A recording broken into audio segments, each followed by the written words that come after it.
आज सभी नई दिल्ली विधानसभा के वॉलंटियर्स का स्वागत है।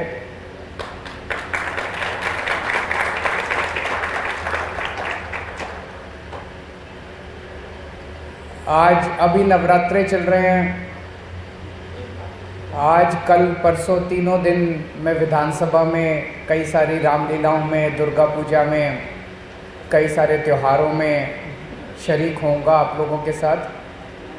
आप सबको सभी त्योहारों की बहुत बहुत शुभकामनाएं। दशहरे की शुभकामनाएं, दिवाली की शुभकामनाएं, दुर्गा पूजा की, काली पूजा की, छठ की, सभी त्योहारों की बहुत बहुत शुभकामनाएं। बहुत बहुत बधाई आप सब लोगों को। एक चीज़ तो मैं आप सब लोगों की तारीफ़ करना चाहता हूं, क्योंकि मैं जब भी अपनी विधानसभा में कहीं भी जाता हूं, किसी भी कॉलोनी में चले जाओ, कहीं भी चले जाओ, लोग अपनी सरकार की तो तारीफ़ करते ही करते हैं कि दिल्ली सरकार अच्छा काम कर रही है। अपने वॉलंटियर्स की बहुत तारीफ़ करते हैं। आप सबकी बहुत तारीफ़ करते हैं कि आपके वॉलंटियर्स बहुत अच्छे हैं।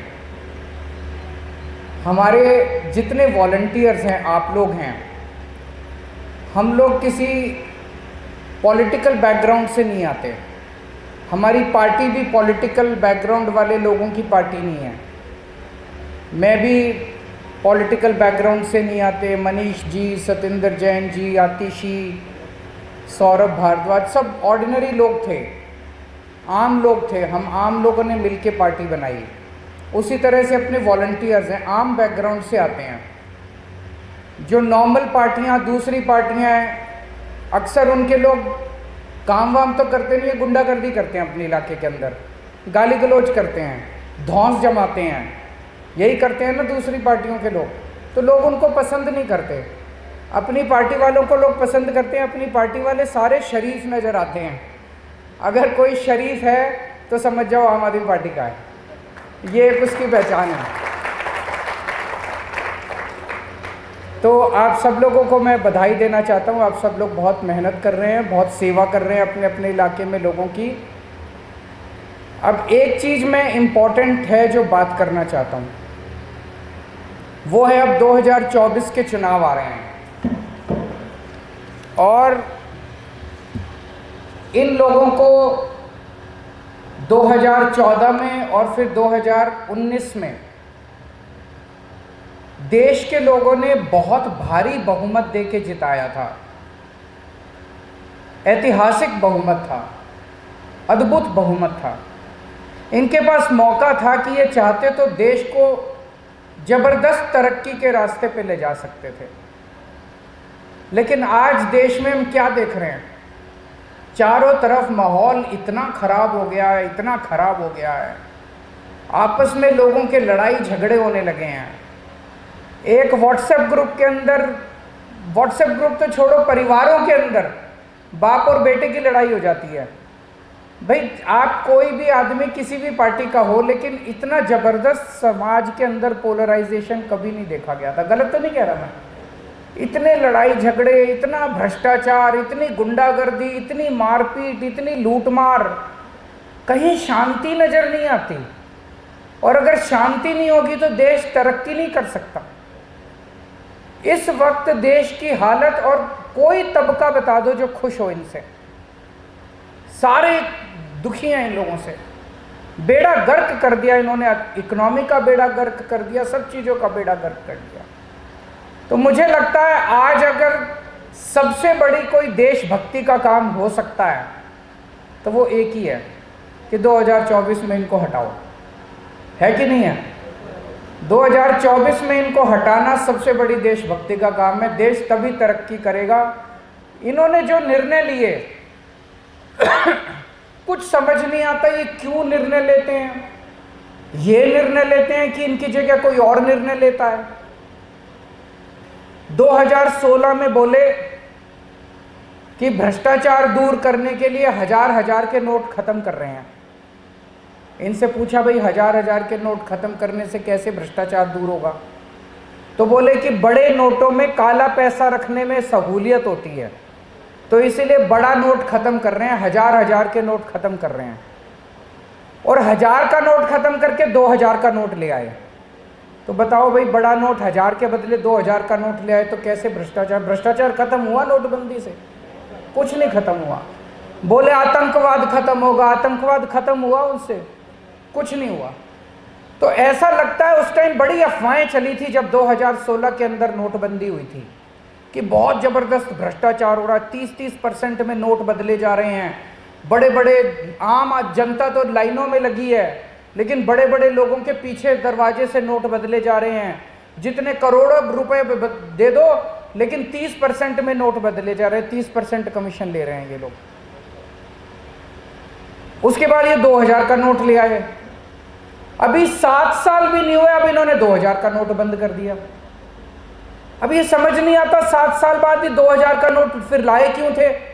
इस तरह से नोटबंदी किसी दुनिया के किसी देश में नहीं देखी गई कि अब तुमने 2000 का नोट बंद कर दिया। क्यों कर दिया? बताते ही नहीं है, बोलते ही नहीं है। जनता तो जैसे मतलब भेड़ बकरी बंदर है इनके लिए जनता तो कुछ समझ नहीं आ रहा। नोटबंदी से उस 2016 में जो नोटबंदी हुई, इस एक नोटबंदी से देश की अर्थव्यवस्था कम से कम 10 साल पिछड़ गई।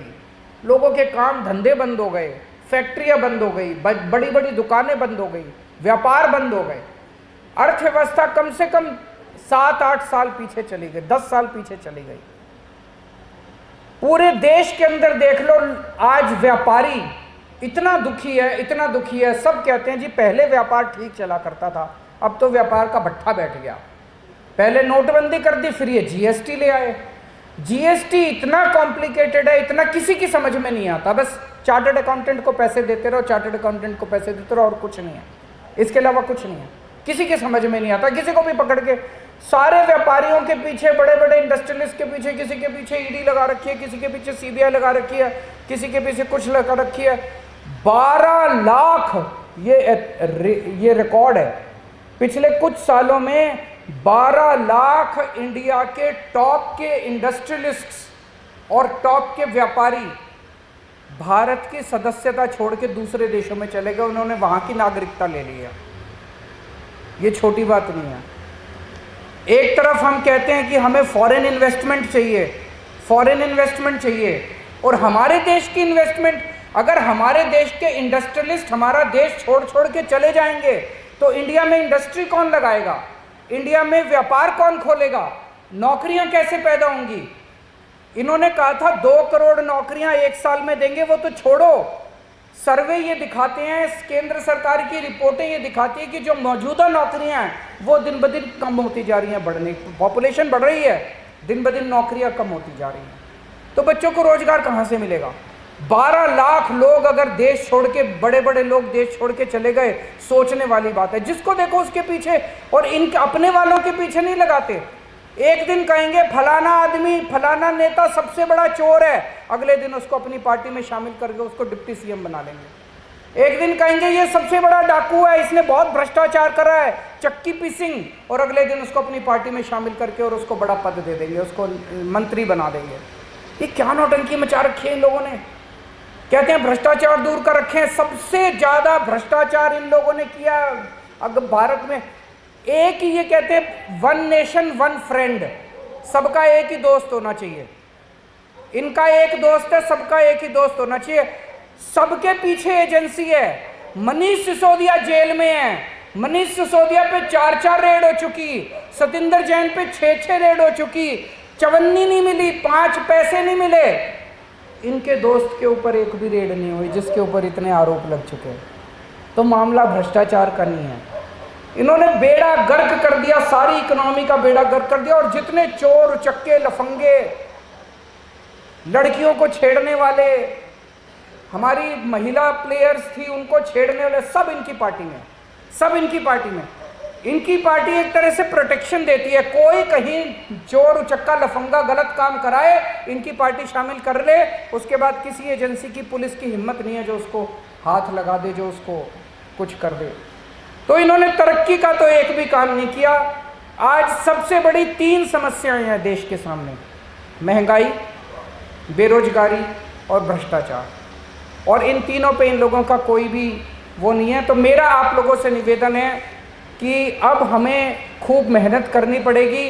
अभी तक लोग कहते थे विकल्प नहीं है, अब इंडिया अलायंस को सब लोग विकल्प की तरह देख रहे हैं कि ये इंडिया अलायंस, जब से इंडिया अलायंस बना है, मेरे पास बहुत मैसेजेस आए, बहुत लोगों के संदेश आए कि इंडिया अलायंस अगर टिक गया और टिकेगा, अगर इंडिया अलायंस टिक गया तो 2024 में इनकी सरकार दोबारा नहीं बनने वाली।